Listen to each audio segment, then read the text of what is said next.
Plot summary of Adventures of Huckleberry Finn.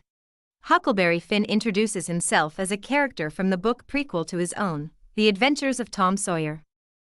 He explains that at the end of that book, he and his friend Tom Sawyer discovered a robber's cache of gold, and consequently became rich, but that now Huck lives with a good but mechanical woman, the widow Douglas, and her holier-than-thou sister, Miss Watson. Huck resents the civilized lifestyle that the widow imposes on him. However, Huck stays with the widow and Miss Watson because Tom tells him that, if Huck doesn't stick with his life in straight-laced civilization, he can't join Tom's gang. So Huck does as the widow tells him, and gets to play robbers with Tom and other boys once in a while.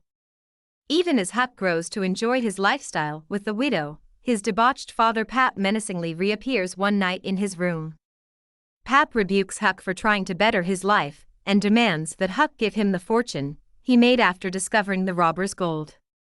Huck goes about business as usual as the widow and a local judge, Judge Thatcher, try to get custody of him so that he doesn't fall into his father's incapable and cruel hands.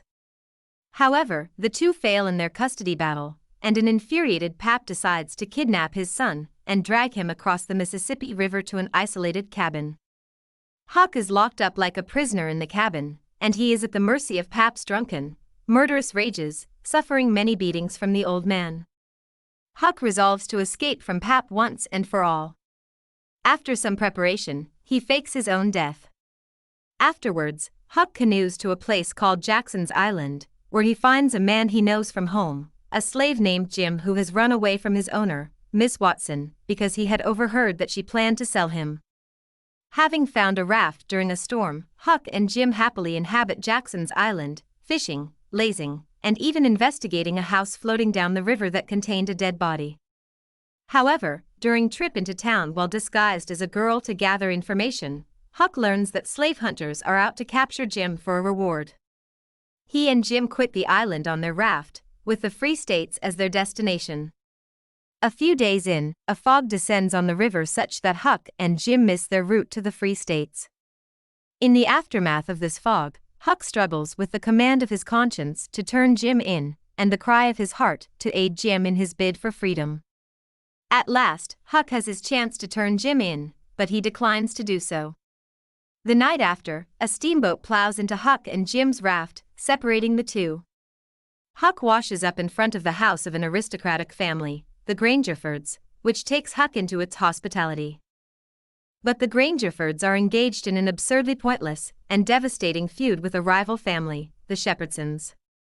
When a Grangerford girl elopes with a Shepherdson boy, the feud escalates to mad bloodshed. Huck, having learned that Jim is in hiding nearby with the repaired raft, barely escapes from the carnage.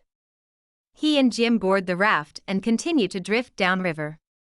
A few days pass before Huck and Jim find two con men on the run. Huck helps the men escape their pursuers and he and Jim host them on the raft, where one of the con men claims to be a duke, and the other a king. The duke and king take advantage of Huck and Jim's hospitality, taking over their raft as they head downriver, all the while conducting scams on shore. One day, the king learns that a man nearby, Peter Wilks, has died, and that his brothers are expected to arrive. Hoping to collect the man's inheritance, the duke and king go to his house claiming to be his dear brothers. Though they ingratiate themselves with most of the townspeople, especially Peter's nieces, the duke and king are suspected by some of being frauds. Huck comes to feel so bad for Peter's nieces, though, that he resolves to expose the con men for what they are. As he puts his plan into effect, Peter's real brothers arrive, and, after the townspeople investigate, the duke and king are exposed. Huck escapes onto the raft with Jim, but despairs when the duke and king manage to do the same.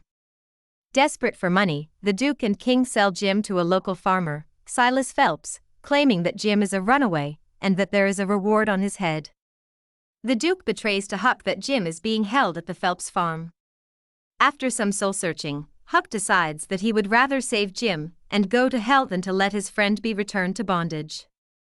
Huck arrives at the Phelps farm where he meets Aunt Sally, whom Huck tricks into thinking that Huck is a family member she was expecting, named Tom. Soon, though, Huck learns that Uncle Silas and Aunt Sally are none other than Tom Sawyer's relatives. Indeed, Tom is the family member Aunt Sally was expecting all along. Huck intercepts Tom as he rides up to the Phelps farm, and Tom not only agrees to help Huck keep his cover by impersonating his cousin Sid, but he also agrees to help Huck in helping Jim escape from captivity. Tom confabulates an impractical, romantic plan to free Jim, which Huck and Jim reluctantly go along with. One night, Jim, Huck, and Tom make a successful break for the Mississippi River, only to learn, however, that Tom was shot in the leg by one of their pursuers.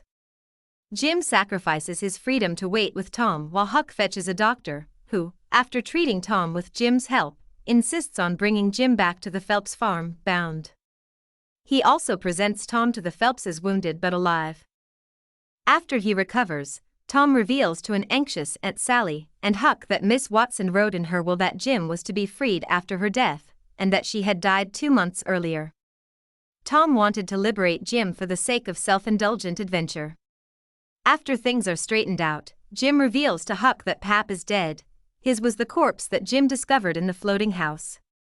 Huck also learns that he still has $6,000 in Judge Thatcher's safekeeping, and is free to do what he wants. Fearful of being adopted by Aunt Sally and civilized again, Huck decides that he is going to go west.